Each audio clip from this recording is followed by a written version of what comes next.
أعوذ بالله من الشيطان الرجيم بسم الله الرحمن الرحيم الحمد لله القائل فوجد عبدا من عبادنا آتيناه رحمة من عندنا وعلمناه من لدنا علما أشهد أن لا إله إلا الله وحده لا شريك له وأشهد أن محمدا عبده ورسوله اللهم صل على سيدنا محمد النور الأنوار وعلى آله الأظهر وأصحابه الأخيار سلم تسليما كثيرا اللهم نور قلوبنا بنور هدايتك كما نورت الأرض بنور شمسك أبدا أبدا برحمتك يا أرحم الراحمين.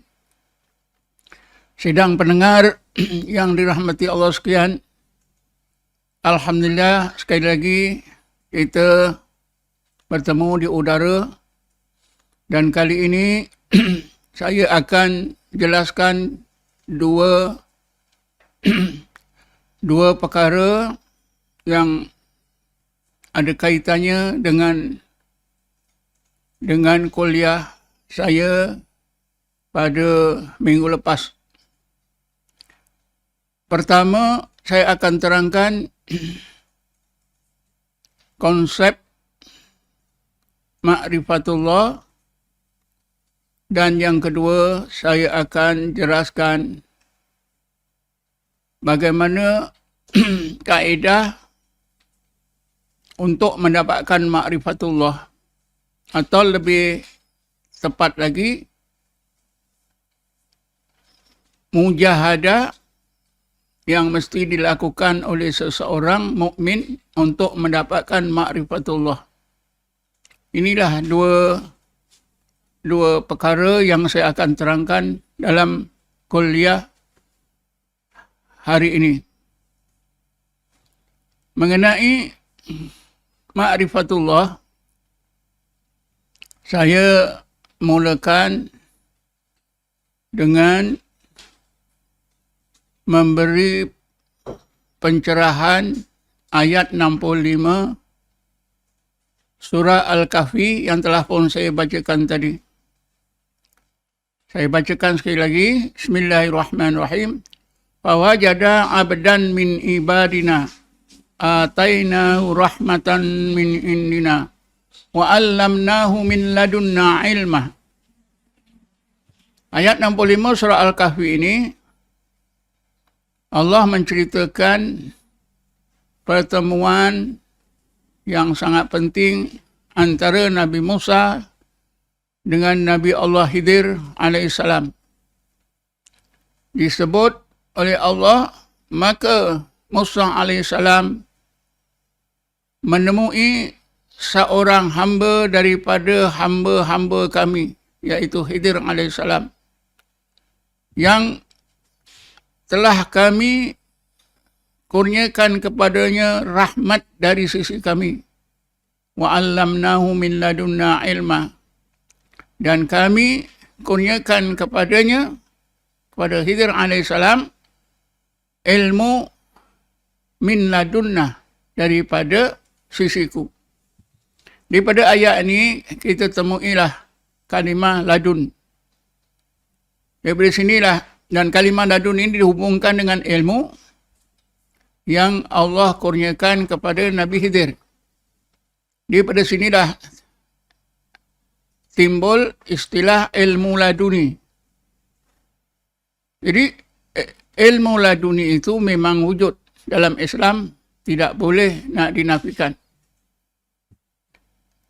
Nabi Allah Khidir dikurniakan oleh Allah ilmu secara laduni oleh Allah Subhanahu Wa Taala.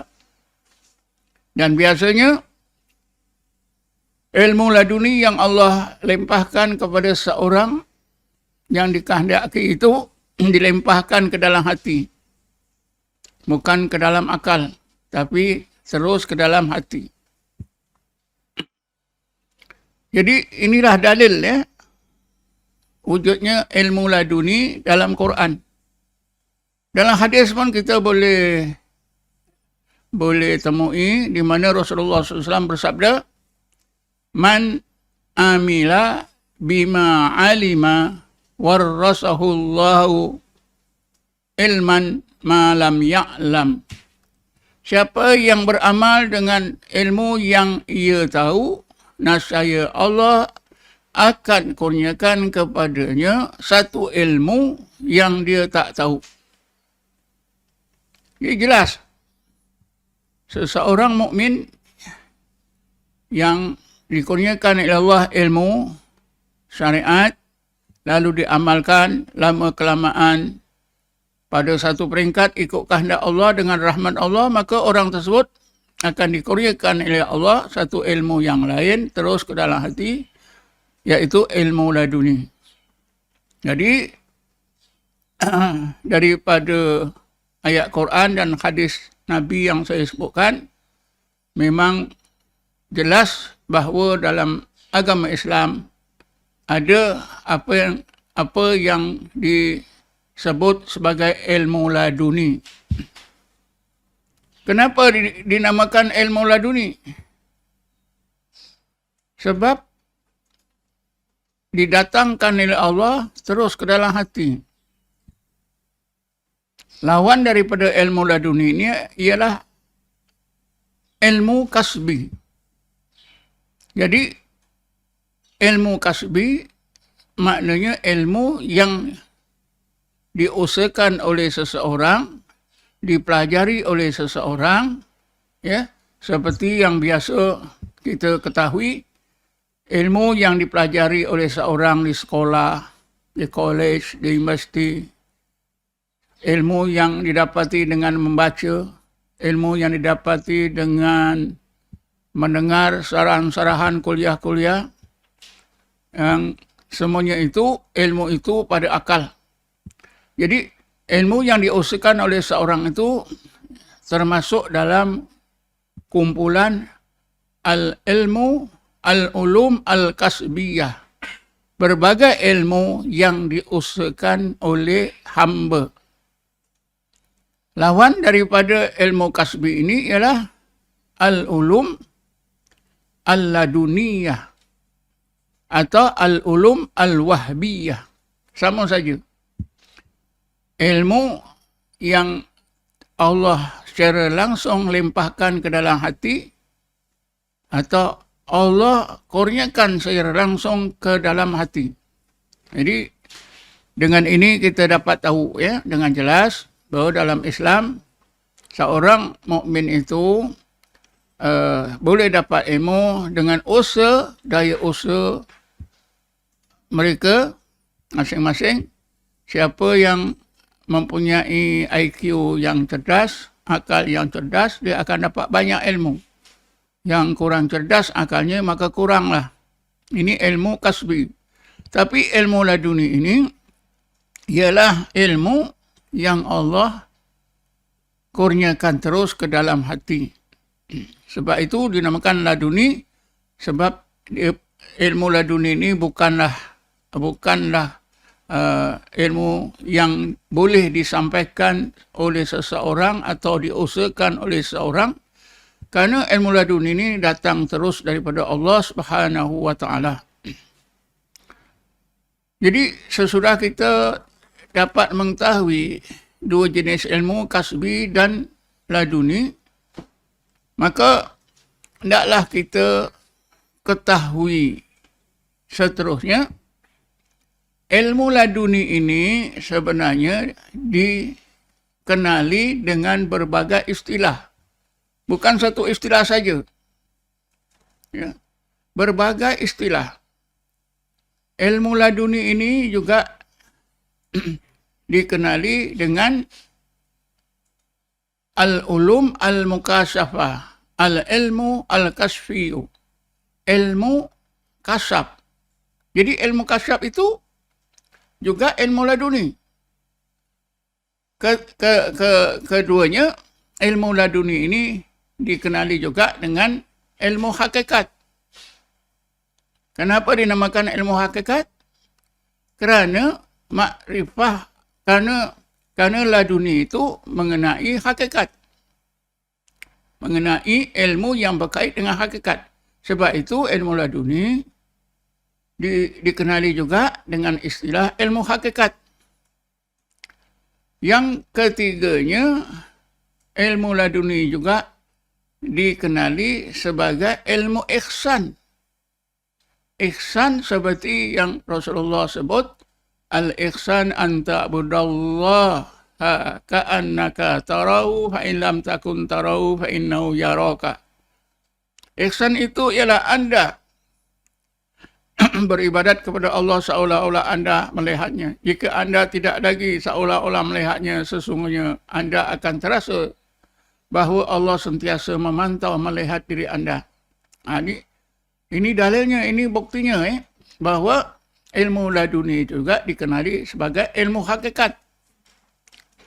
Sebagai ilmu ihsan, sebagai ilmu ihsan. Keempatnya, ilmu laduni juga diistilahkan, disebut dengan ilmu zauqi, ilmu rasa. Bilangan banyaknya al-ulum az-zauqiyah, berbagai ilmu rasa. Kenapa dinamakan al-ilmu az-zauqi atau al-ulum az-zauqiyah? Kerana apabila seorang itu dikurniakan oleh Allah ilmu laduni, orang tersebut akan merasa, akan mengalami rasa pada jasmani dan rohani. Dan ini ada dalilnya. Orang-orang sufi mempunyai dalil. Dalilnya ialah ayat 23 surah Az-Zumar. Bismillahirrahmanirrahim. Taqsa'iru minhu juludul ladzina yakhshawna rabbahum summa talinu juluduhum wa qulubuhum ila dzikrillah. Menggeletar seluruh anggota. Inilah rasa jasmani. Menggeletar seluruh anggota. Orang yang hatinya takut kepada kebesaran Allah. Ini takut ni rasa dalam hati, rasa dalam rohani. Jadi jasmani, rohani semuanya merasa. Summa talinu juluduhum wa qulubuhum ila dzikrillah. Kemudian Allah tukarkan. Sesudah hati takut, sesudah tubuh badan menggeletar, Allah tukarkan hati jadi lembut, jadi tenang. Seluruh anggota jadi stabil dan lembut. Jadi kan jelas ayat 23 surah Az-Zumar ini adalah ayat yang menjelaskan tentang bahawa seseorang itu bila dikurniakan oleh Allah ilmu secara laduni, jasmaninya, rohaninya akan merasa. Ya, jasmaninya tadi menggeletar, ya, menggigil, sejuk, lemah dan sebagainya. Hatinya takut kepada Allah.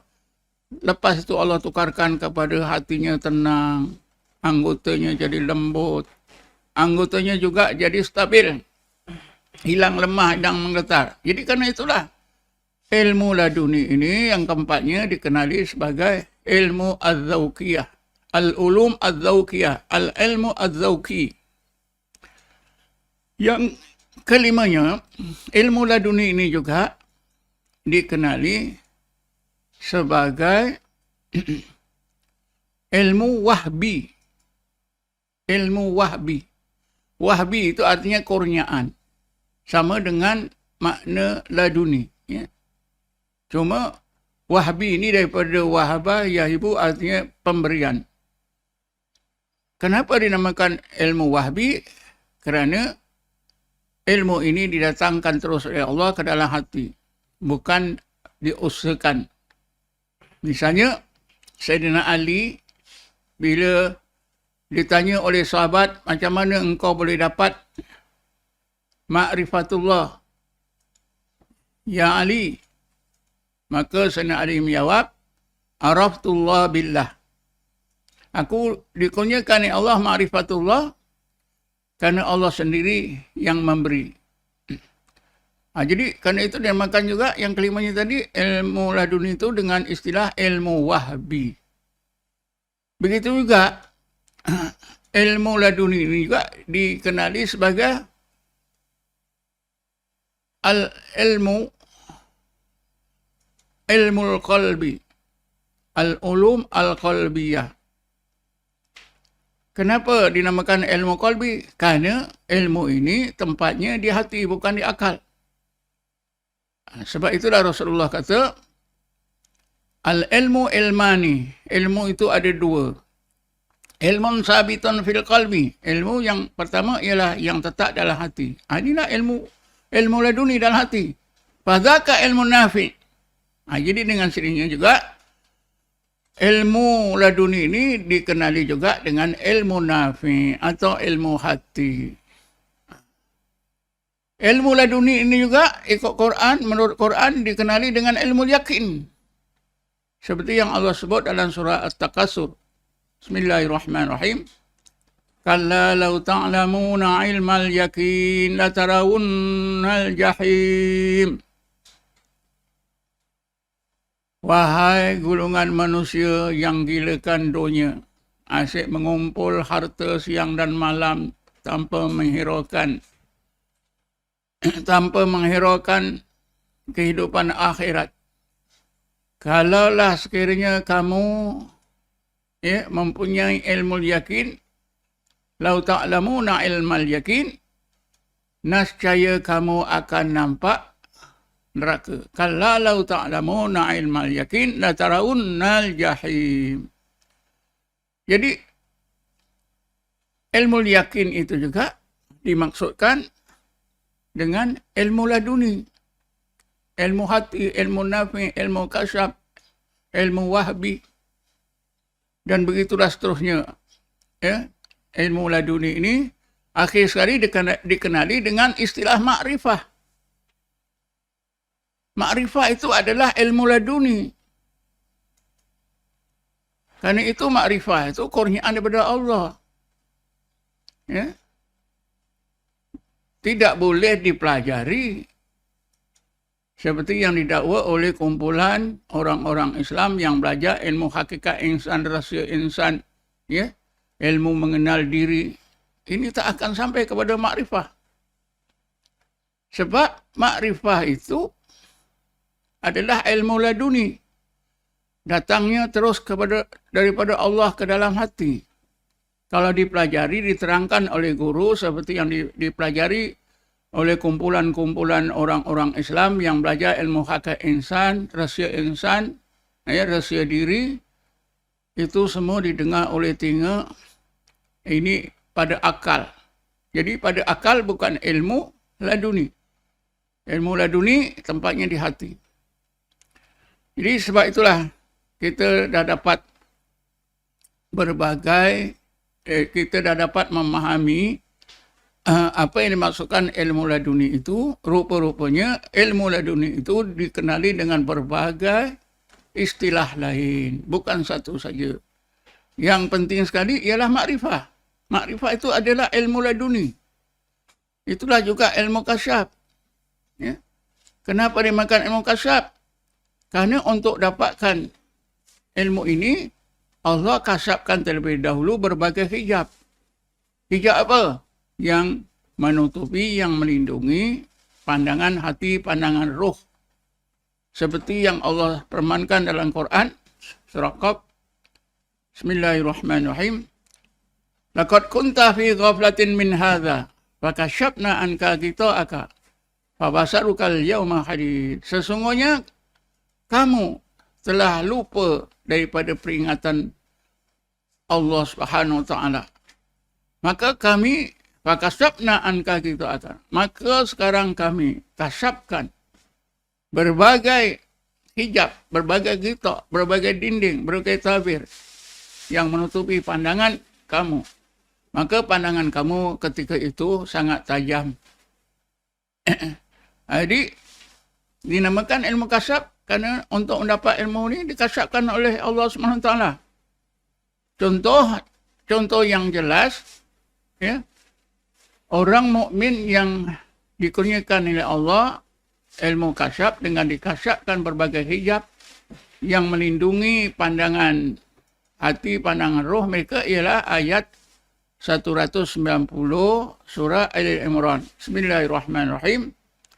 Inna fi khalqis samawati wal ardi wa ikhtilafil laili wan nahar la ayatil liulil albab. Sesungguhnya Di dalam kejadian-kejadian yang terletak di langit, begitu juga kejadian yang terletak di bumi dan dalam peredaran masa malam dan siang, terdapat ayat-ayat Allah, tanda-tanda yang menunjukkan kewujudan Allah, keagungan Allah, kesempurnaan Allah yang dapat dilihat oleh pandangan roh ulul albab.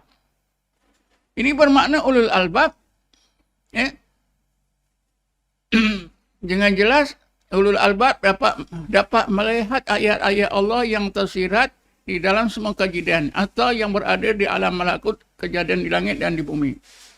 Tentunya mereka ini dapat melihat dengan pandangan roh, pandangan hati, tentunya berbagai hijab yang melindungi pandangan roh, pandangan hati telah dikasyafkan oleh Allah Subhanahu wa ta'ala.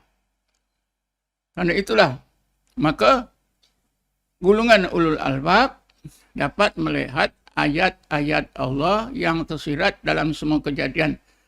Inilah yang dinamakan iman musyahadah. Inilah yang dikonsepkan. Inilah konsep musyahadah. Sebab itu, setengah orang sufi mendefinisikan musyahadah dengan katanya al-musyahadatu hiya ru'yatu ayatil haqqi bil basirati min ghairi subhatin ka'annahu ra'a bil aini.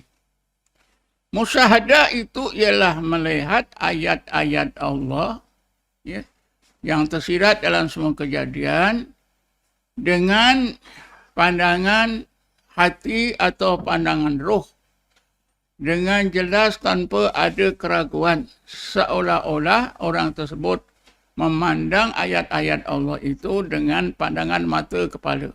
Inilah musyahadah. Jadi bila seorang itu di berbagai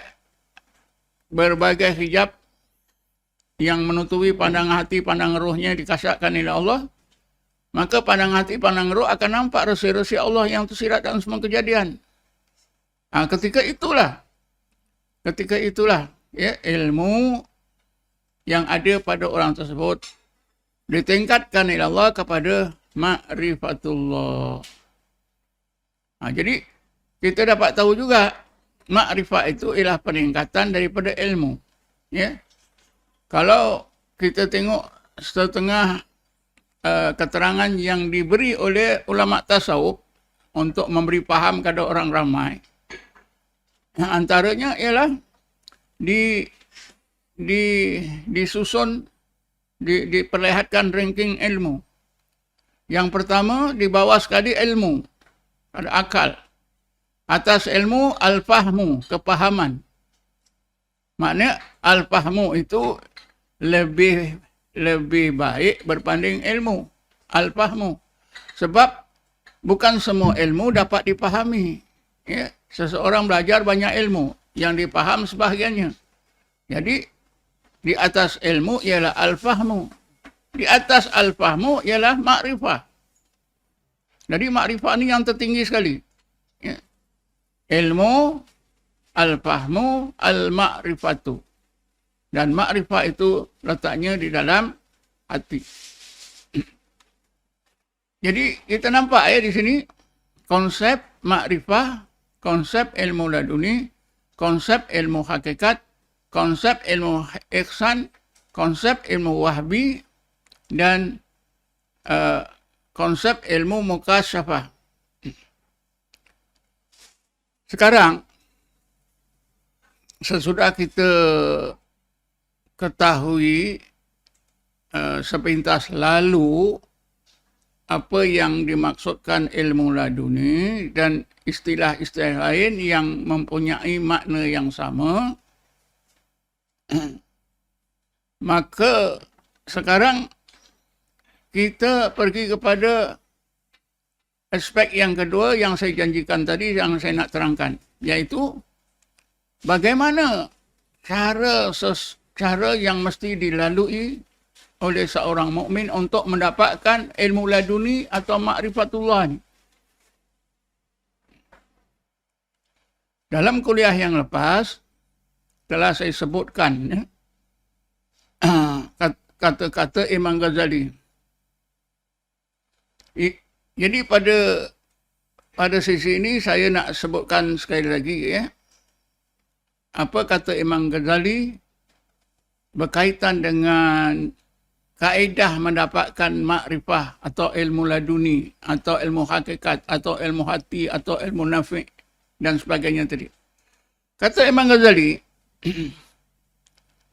fa ma'rifatullahi wa sifatihi wa af'alihi la tuqsal bi ilmil kalam. Balil kalamu mani'an anha wa hijaban laha. Wa amma khusuluha bil mujahada qad qala Allah subhanahu wa ta'ala fi kitabil karim walladzina jahadu fina lanahdiyannahum subulana. Imam Ghazali menegaskan, adapun ma'rifatullah, ingat, ma'rifatullah yang selalu dikejar-kejar oleh mereka yang belajar ilmu hakikat mengenal diri, rasa diri. Fa ma'rifatullah, maka ma'rifatullah, begitu juga ma'rifah sifat-sifat Allah, ma'rifah tentang perbuatan-perbuatan Allah, la tuqsal bi ilmil kalam, tak akan dapat dicapai menerusi belajar ilmu tauhid. Kalau ilmu tauhid dipelajari, terus dipelajari sampai ke mana, sampai tingkat mana pun, tak boleh dapat mencapai makrifah, apatah lagi ilmu hakikat insan, ilmu rahsia insan, ilmu kaji diri, jauh. Lebih jauh lagi. Seolah-olah mustahil. Mustahil. Imam Ghazali menegaskan, kalau seorang itu terus belajar, habiskan masa hidupnya, ya, mempelajari ilmu tauhid terus menerus sampai berapa lama sekalipun, banyak guru mana sekalipun, banyak kitab mana sekalipun, kata Imam Ghazali, la tuqsal bi ilmil kalam, tak akan dapat dicapai. Para pendengar sekalian, ya, kalau dah Imam Ghazali kata ma'rifatullah itu tak boleh dicapai dengan belajar, terus belajar ilmu tauhid, apatah lagi seorang yang terus belajar ilmu hakikat diri, ilmu rahsia diri, ilmu mengenal diri. Sebagaimana yang kita tahu, yang peliknya ilmu mengenal diri ini yang ada hanya di Asia Tenggara. Ya. Tokoh-tokohnya di Asia Tenggara saja. Itu pun kira-kira dalam 200 tahun yang lepas. Sebelum itu tidak ada. Jadi kita nampak, ma'rifatullah itu tak akan dicapai, kata Imam tadi, menerusi belajar ilmu tauhid. Balil kalamu mani'an anha wa hijaban laha.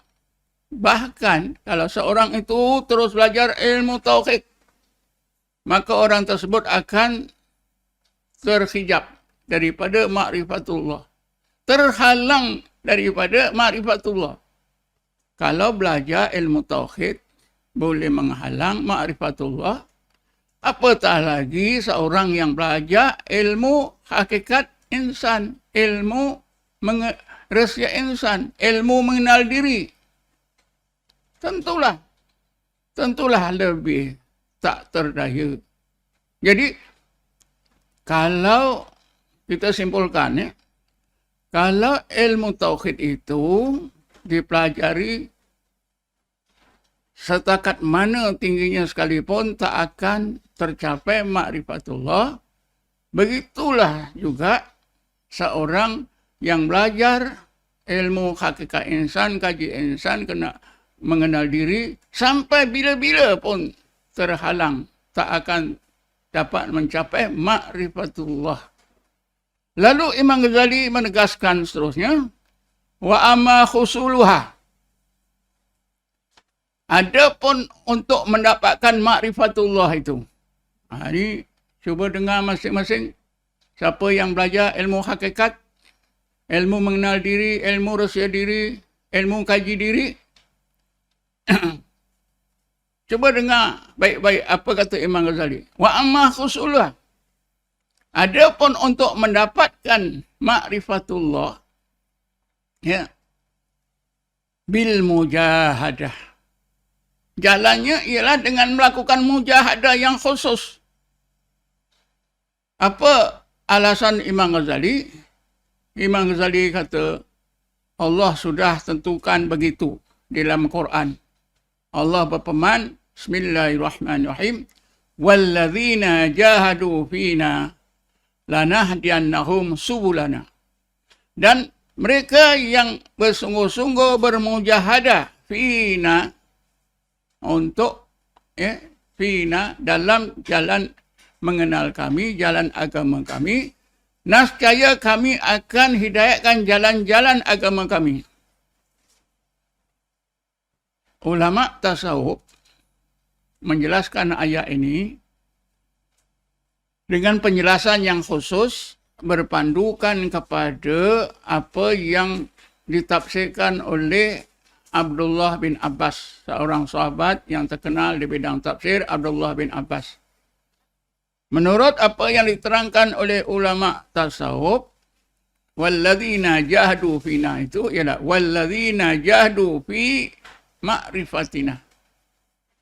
Dan mereka-mereka yang bermujahadah untuk dapat mengenal kami, dapat makrifah kami. Lanahdiyannahum subulana. Nescaya kami akan hidayahkan jalan-jalan makrifah kami itu. Jadi, untuk mendapatkan makrifatullah, Imam Ghazali, ya, seorang ulama besar yang kedudukannya tak boleh nak diremehkan, yang diberi title oleh masyarakat Islam seluruhnya sebagai mujaddid. Sebagai mujaddid pada abad yang kelima Hijrah. Kerana Imam Ghazali meninggal dunia tahun 505 Hijrah. Setengah ulama kata Imam Ghazali ini mujaddid kurun ke-6. Kerana wafatnya tahun 5 tahun sesudah masuk abad ke-6. Itu tidak menjadi masalah. Kita nak sebut dia mujaddid abad ke-5 pun boleh, abad ke-6 pun boleh. Tapi abad ke-6 selalu disebut mujaddid abad ke-6 ialah Syekh Fakhruddin Ar-Razi yang meninggal tahun 606 Hijrah. Jadi siapa yang mampu menyanggah pandangan Imam Ghazali bahawa makrifatullah itu hanya boleh dicapai dengan melakukan mujahadah. Mujahadah ini, apa makna mujahadah? Para pendengar, setiap diri anda, setiap individu Muslim telah pun melakukan mujahadah. Tetapi mujahadah yang dilakukan oleh orang ramai, oleh anda sekian, anda pun tak tahu apa makna, apa sebutan, apa istilah mujahadah yang tuan-tuan buat. Tuan-tuan telah melakukan rukun Islam yang 5, berpegang dengan rukun iman yang 6. Itu mujahadah lah. Tapi mujahadah yang tuan-tuan lakukan ini, mujahadah yang orang ramai lakukan seluruhnya, hanya melibatkan 2 jenis mujahadah. Pertama, mujahadah takwa. Mujahadah takwa ni tuan-tuan dan puan-puan sekalian, para pendengar yang dirahmati Allah, beribadat kepada Allah siang dan malam sebab akhir balik sampailah umur sekarang. Tujuan tuan-tuan supaya dapat taat kepada Allah, diberi kehidupan yang baik, dimasukkan ke dalam surga, jauh daripada neraka. Inilah mujahadah takwa. Majoriti atau rata-rata orang Islam di seluruh dunia beribadat kepada Allah, taat kepada Allah ialah untuk selamat daripada api neraka, dimasukkan oleh Allah dalam surga, dapat nikmat di dalam surga. Ini dinamakan mujahadah taqwa. Dan ini bukan pandangan saya. Saya hanya mengikut apa yang disebut oleh ulama tasawuf. Jadi majoriti kita ini melakukan mujahadah taqwa. Mujahadah taqwa itu tidak membolehkan orang yang melakukan mujahadah taqwa ini tidak akan dapat ilmu laduni, tak akan dapat ma'rifah. Yang kedua, di samping mujahadah taqwa ini ada mujahadah yang lebih baik lagi. Diistilahkan mujahadah istiqomah. Istilah ini pun kita, bila saya sebut istilah mujahadah istiqomah, tentunya para pendengar sudah dapat menganggap bahawa mujahadah istiqomah ini lebih baik daripada, lebih baik berbanding dengan mujahadah taqwa. Mujahadah istiqomah ialah mujahadah yang ditingkatkan. Kalau mujahadah taqwa tadi, taat kepada Allah supaya Allah jauhkan neraka, masukkan dalam surga, dapat berbagai nikmat. Tapi mujahadah istiqomah bermaksud biarlah Allah beri surga yang lebih baik, nikmat yang lebih baik. Ini dinamakan mujahadah istiqomah. Dan kita lihat orang melakukan mujahadah istiqomah ini lebih bersungguh-sungguh. Misalnya sebelum bang dia dah sampai masjid. Sebelum masuk waktu dia dah siap-siap ada wuduk. Ini mujahadah istiqamah. Kalau takwa dia tak kira. Asal semayang saja. Tengah waktu pun boleh, akhir waktu pun boleh, asal semayang. Ya. Inilah mujahadah yang kedua. Mujahadah istiqamah.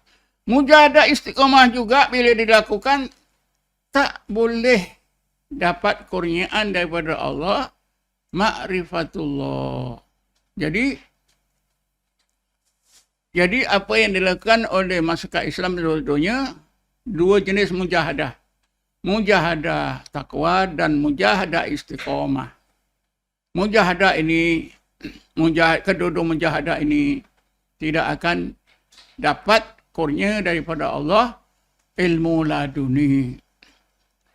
Jadi mujahadah yang macam mana yang dimaksudkan oleh Imam Ghazali? Bila dilakukan mujahadah ini, Allah akan kurniakan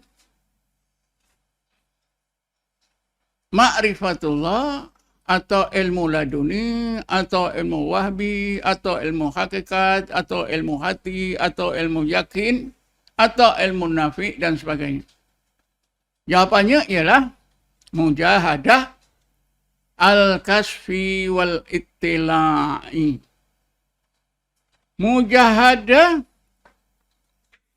yang berakhir dengan Allah kasyafkan berbagai hijab yang melindungi pandangan hati, pandangan roh. Sesudah Allah kasyafkan berbagai hijab, pandangan hati, pandangan roh, maka pandangan hati, pandangan roh nampak dengan jelas rahsia-rahsia Allah yang tersirat di sebalik hijab tadi. Al-ittila'. Mujahadah al-kasfi wal-ittila'i. Tiga jenis mujahadah ni tuan-tuan boleh telitikan dalam setengah kitab tasawuf, antaranya ialah kitab Sifat Usail li Tahdhibil Masail yang dikarang oleh Ibnu Khaldun. Ibnu Khaldun ni meninggal dunia tahun 808 Hijrah. Ya. Beliau pun seorang sarjana Islam yang hebat. Setengah orang Islam menganggap beliau adalah mujaddid abad ke-8. Ya. Ibnu Khaldun meninggal dunia 808 Hijrah. Dalam kitabnya Sifat Usail li Tahdhibil Masail, Ibnu Khaldun ada menjelaskan tiga jenis mujahadah.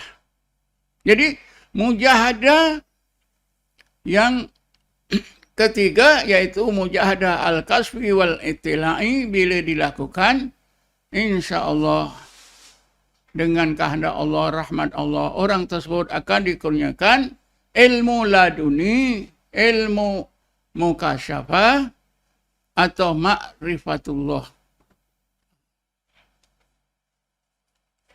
Jadi jelas ya, berdasarkan pandangan Ibnu Khaldun dan ulama tasawuf yang lain, untuk mendapatkan ma'rifatullah itu mesti melakukan mujahadah al-kaswi wal ittila. Tanpa melakukan mujahadah yang khusus ini, seseorang tak akan dapat ma'rifatullah. Ini jawaban yang sangat jelas, sangat tegas, sangat mudah. Bahwa mereka yang belajar, terus terpengaruh dengan ilmu hakikat insan, ilmu rahsia insan, ilmu kaji diri, tak akan sampai ke mana-mana. Malahan mereka ini tertipu. Kenapa tertipu? Mereka menyangka dapat ma'rifah. Mereka menyangka dapat ilmu laduni. Sedangkan mereka semakin jauh. Daripada ilmu biasa pun jauh. Apatah lagi ma'rifatullah, ilmu hakikat, memang jauh. Karena usaha mengenal diri seperti yang dilakukan dalam kumpulan-kumpulan kaji diri, hakikat diri dan sebagainya ini, mereka ini mendakwa telah sampai kepada hakikat dan makrifat. Sedang sebenarnya mereka semakin jauh, makin jauh. InsyaAllah kuliah akan datang saya akan terangkan bagaimana kumpulan-kumpulan yang terpengaruh dengan ilmu kaji diri, ilmu hakikat insan, ilmu mengenal diri ini semakin jauh daripada hakikat dan ma'rifatullah. InsyaAllah saya akan terangkan dalam satu kuliah. Kalau boleh, kuliah akan datang. Jadi, kita tumpukan seterusnya. Supaya kita dapat melihat dengan jelas dan meyakinkan bahawa mujahadah al-kasfi wal ittila'i itulah satu-satunya jalan yang bila kita amalkan, kita lakukan, insya-Allah kita akan dikurniakan oleh Allah ma'rifatullah. Sampaikan oleh Allah kepada hakikat dan ma'rifatullah.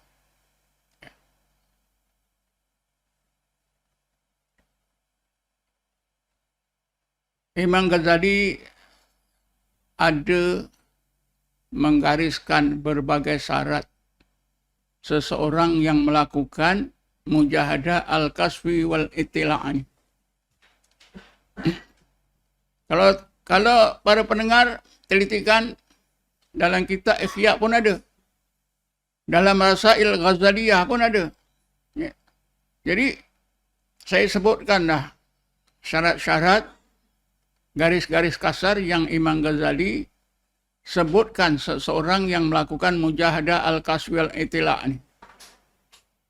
Syarat yang pertama, mesti ada guru. Ada syekh, mursyid. Dengan sendirinya orang yang belajar ilmu hakikat diri, ilmu mengenal diri, ilmu rahsia insan dan sebagainya, mana dia mursyidnya? Syekh mursyid. Ini juga kita nak perlu. Apa syarat-syarat syekh mursyid? Kalau saya nak terangkan ni panjang, insya-Allah nanti satu masa, satu kuliah yang lain. Tapi untuk sementara, para pendengar sekian boleh baca buku saya. Syekh dalam ilmu tarekat. Syekh dalam ilmu tarekat. Mungkin ada dalam iklan sana. Syekh dalam buku Syekh dalam ilmu tarekat ni adalah merupakan tesis PhD saya di UM dulu pada tahun 90. Saya dapat ijazah PhD kerana tesis saya bertajuk Syekh dalam ilmu tarekat. Tuan-tuan yang ada buku ni insya-Allah boleh rujuk, boleh telitikan apakah syarat-syarat seorang syekh mursyid. Jadi bila kita tengok syarat pertama, mujahadah kasfil itilak ni mesti ada si mursyid. Dengan sendirinya belajar ilmu hakikat. Tak ada. Tak ada mursyid. Karena guru-guru yang mengajar ilmu hakikat ini, ya, tak ada silsilah perguruannya sampai Rasulullah. Ya. Yang saya temui sampai 10. Kalau di Malaysia ni, Tok Kenali. Betul ke daripada Tok Kenali? Betul ke dari 10? Ya. Kalau kita telitikan, tak sampailah kepada Rasulullah SAW. Ya.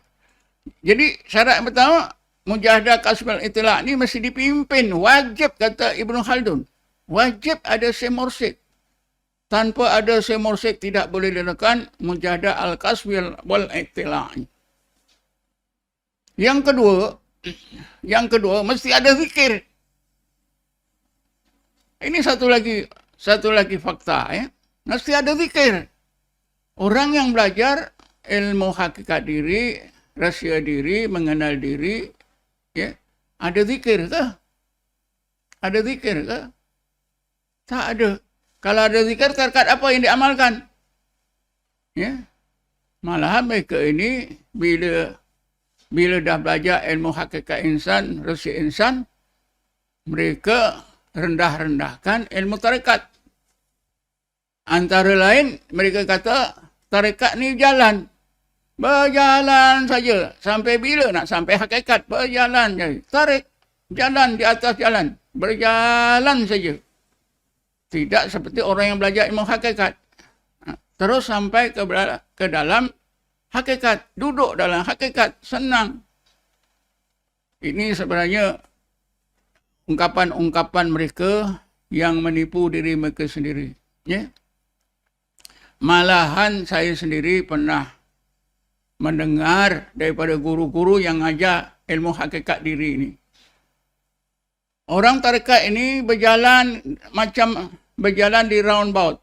Tak jumpa jalan keluar. Berpusing-pusing, berjalan-jalan sampai mati. Tak jumpa jalan keluar. Tapi orang hakikat terus duduk dalam hakikat.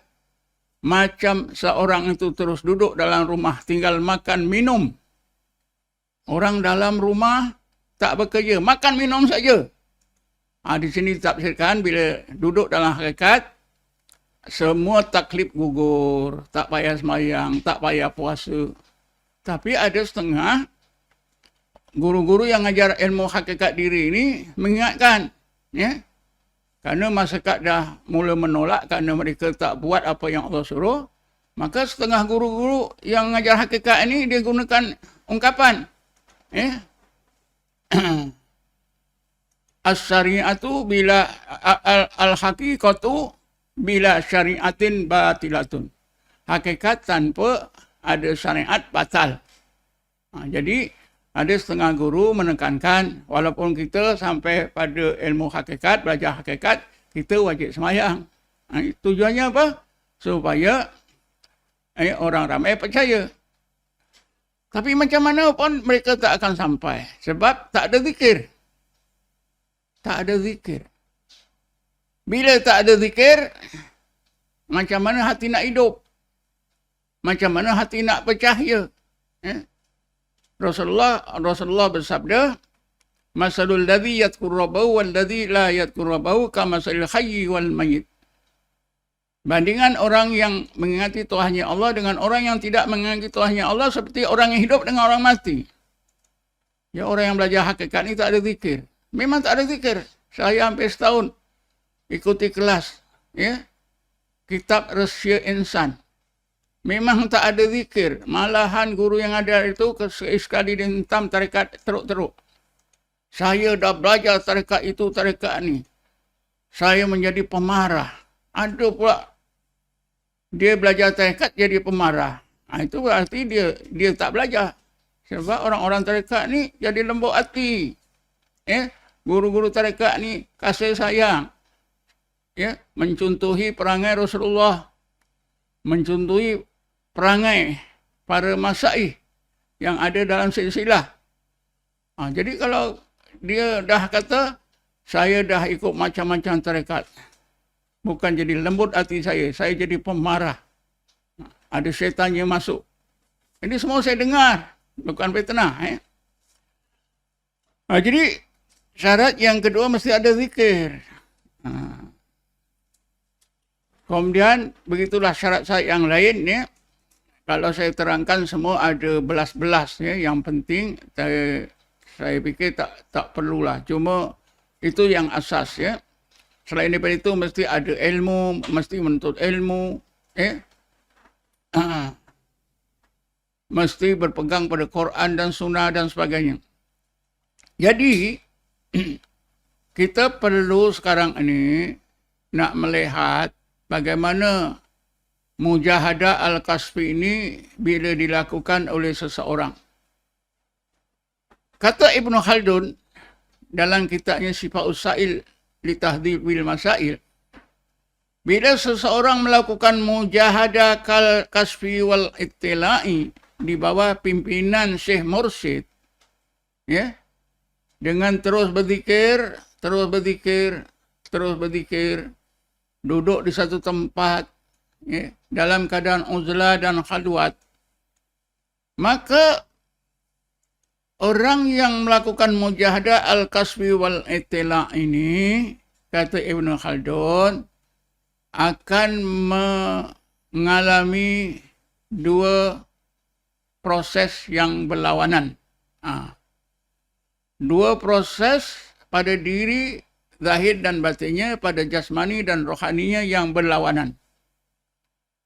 Kata Ibn Khaldun, aspek jasmani orang melakukan mujahadah al-kasfi wal ittila' yang dipimpin oleh Syekh Mursyid, aspek jasmaninya jadi lemah. Jadi lemah, terus lemah. Sebaliknya, aspek rohani orang tersebut jadi kuat. Inilah dimaksudkan dua proses yang berlawanan. Jasmani semakin lemah, rohani semakin kuat. Dan proses ini terus berterusan. Sehingga kata Ibn Khaldun, sampai satu peringkat, aspek jasmani lemah selemah-lemahnya, sebaliknya aspek rohani kuat sekuat-kuatnya. Sehingga seolah-olah rohani orang tersebut tidak lagi dipenjara, tidak lagi dikepung oleh jasmani. Seolah-olah rohani orang tersebut keluar daripada jasad orang tersebut. Seolah-olah rohani orang tersebut merdeka. Kan kita tahu bila seorang itu meninggal dunia, rohnya itu keluar dari tubuh.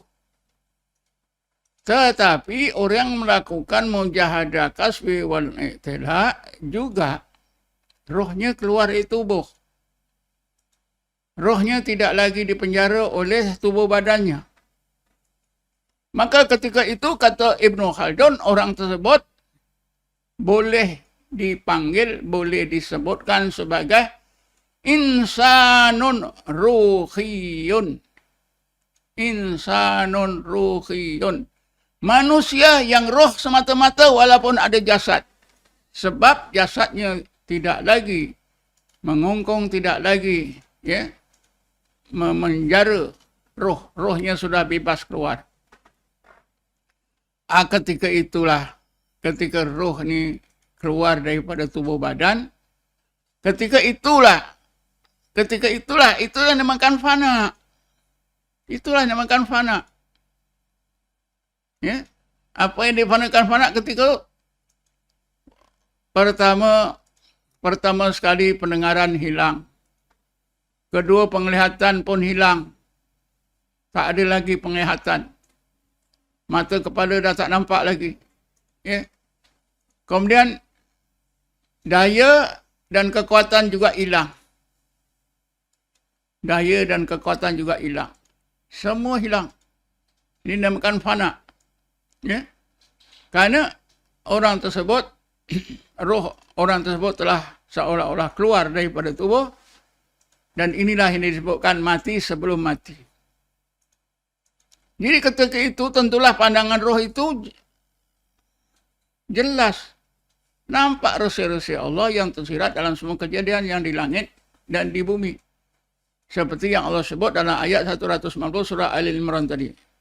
Inna fi khalqis samawati wal ard wa ikhtilafil laili wan nahar la ayatil liulil albab. Sesungguhnya di dalam kejadian yang di langit dan di bumi, dan begitu juga di dalam peredaran masa malam dan siang, terdapat ayat-ayat Allah yang dapat disaksikan oleh pandangan roh, pandangan hati, ulul albab. Jadi ulul albab inilah satu gulungan umat Nabi Muhammad yang Allah jadikan contoh bahwa mereka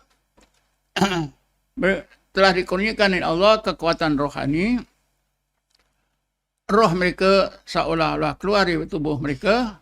Kerana itu roh mereka nampak ayat-ayat Allah yang tersirat dalam semua kejadian. Jadi ketika itulah ya, orang tersebut berada dalam keadaan fana, dan ketika itulah orang tersebut merasa seolah-olah melihat Allah yang disebut dalam hadis Nabi, al-ihsan an ta'budallaha ka'annaka tarahu fa in lam takun tarahu fa innahu yaraka. Ihsan itu ialah anda beribadat kepada Allah seolah-olah anda melihatnya. Ya, ulul albab tadi ketika roh mereka ni memandang ayat-ayat Allah di alam malakut, ya, ketika itulah dipanakkan oleh Allah, ya. Dan ketika itulah Allah tingkatkan ilmu mereka pada akal, ditingkatkan oleh Allah ke dalam hati. Jadi dengan sendirinya ilmu orang tersebut, ya, ditingkatkan daripada ilmu pada akal, jadi makrifatullah di dalam hati. Keterangan ini, penjelasan ini, fakta-fakta yang disebutkan ini bukan pandangan saya. Di antara ilmu yang saya gunakan ialah ilmu yang diterangkan oleh seorang ahli hadis, Ibnu Rajab Al-Hambali, yang meninggal dunia tahun 795 Hijrah. Ibnu Rajab Al-Hambali, seorang ahli hadis yang terkenal di abad yang ke-8, meninggal dunia 795 Hijrah. Dalam kitabnya Jami'ul Ulum wal Hikam, kitab ini sudah diterima ke bahasa Malaysia dan kita boleh dapati buku ini dalam pasaran dengan title Himpunan Ilmu dan Hikmah. Pengarangnya Ibnu Rajab Hambali, meninggal dunia 795 Hijrah. Apa keterangan yang dibuat oleh Ibnu Rajab Hambali ketika seseorang itu berada dalam keadaan seolah-olah melihat Allah? Al-ihsan an ta'budallaha ka'annaka tarahu fa in lam takun tarahu fa innahu yaraka. Apakah ulasan, apakah pandangan Ibnu Rajab Hambali terhadap hadis ini? Hadis ini sebenarnya tuan-tuan, Nabi kita Muhammad SAW menjelaskan banyak perkara yang penting dalam bidang ilmu. Pertama sekali tentang makrifah. Bahawa kata Ibnu Rajab Hambali, bila seseorang itu difanakan oleh Allah, orang tersebut akan melalui dua tahap. Tahap yang pertama ialah anta'budallaha ka'annaka tarahu. Tahap yang kedua, yang seterusnya yang lebih tinggi, lebih baik ialah fa ilam takun tarahu fa innahu yaraka. Di tahap yang pertama, kata Ibnu Rajab Hambali, Seseorang yang berada dalam keadaan beribadat kepada Allah seolah-olah melihatnya, orang tersebut berada dalam fana, dan ketika itulah Allah limpahkan ke dalam hatinya ma'rifatullah. Ilmunya ditingkatkan oleh Allah ke tingkat ma'rifah. Jadi kata Ibn Rajab Hambali, di tahap yang pertama ini, orang tersebut sudah dikurniakan oleh Allah ma'rifatullah.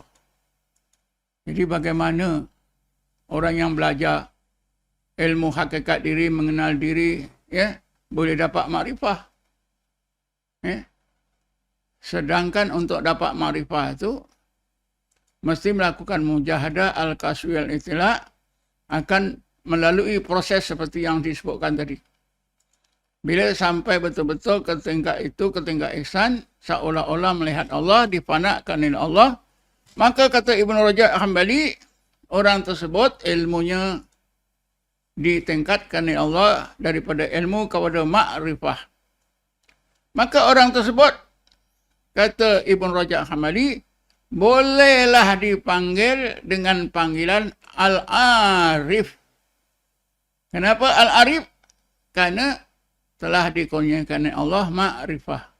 Orang yang arif billah. Tapi oleh kerana orang tersebut berada dalam keadaan fana, maka sifat kehambaannya tidak sempurna, naqis. Jadi kesimpulannya, kata Ibn Rajab Hambali, di tahap yang pertama ini, orang tersebut bolehlah dikenali, disebut sebagai arif an-naqis. Arif kerana telah dikurniakan Allah ma'rifatullah, naqis kerana sifat kehambaannya tidak sempurna. Kenapa tak sempurna? Kerana orang yang sedang difanakan oleh Allah, kalau makan masa yang lama atau sebentar, dia tidak akan dapat melakukan apa yang disuruh oleh Allah Subhanahu wa ta'ala. Contohnya seperti Ashabul Kahfi, dipanakkan 309 tahun, mereka tidak melakukan apa yang Allah perintah. Jadi pada masa itu, naqis, arif, tapi naqis artinya kurang sifat kehambaannya. Tapi kata Ibnu Rajab Hambali, apabila orang tersebut sampai di peringkat yang tertinggi, yang kedua, fa'in lam takun tarau fa'innahu yaraka, sekiranya anda tak terasa lagi seolah-olah melihat Allah, fa'innahu yaraka, maka anda akan merasa bahawa Allah sentiasa memantau melihat diri anda. Ini dinamakan baqa' billah. Baqa' billah. Ketika ini, sesudah seorang itu dikeluarkan oleh Allah daripada fana, diletakkan oleh Allah dalam keadaan baqa' billah, maka kehambaan, sifat kehambaan orang tersebut sempurna. Jadi, bolehlah disebut peringkat yang tertinggi ini sebagai Al-Arif Al-Kamil. Orang yang arif billah, yang sempurna sifat kehambaannya. Inilah yang disebut insanun kamil, insanun kamil. Jadi daripada apa yang saya terangkan ini berdasarkan pada pandangan Ibnu Khaldun, pandangan Imam Ghazali, ya, pandangan Ibn Rajab Hambali, kita dapati dengan jelas bahawa ma'rifatullah hanya akan dikurniakan oleh Allah apabila seorang itu melakukan mujahadah al-kasfi wal-i'tila'i di bawah pimpinan seorang syekh mursyid, akan melalui proses-proses seperti yang saya terangkan tadi. Jadi kerana itu kita nampak seorang yang belajar ilmu hakikat diri, ilmu rahsia diri, ilmu mengenal diri tak akan sampai ke mana. Ya, tak akan sampai ke mana. Jauh panggang dari bara api. Kalau panggang, yang dipanggang tu jauh daripada api, apa yang dipanggang tak masak. Begitulah ilmu yang tertinggi, ma'rifatullah itu tak akan dapat dicapai. Jadi saya fikir untuk kali ini, setakat ini saja. Mudah-mudahan para pendengar dapat memahami dua aspek besar yang saya terangkan tadi, yaitu ilmu laduni dan kaedah mendapatkan ilmu laduni. Jadi sekat ini saja. Wallahu alam. Assalamualaikum warahmatullahi taala wabarakatuh.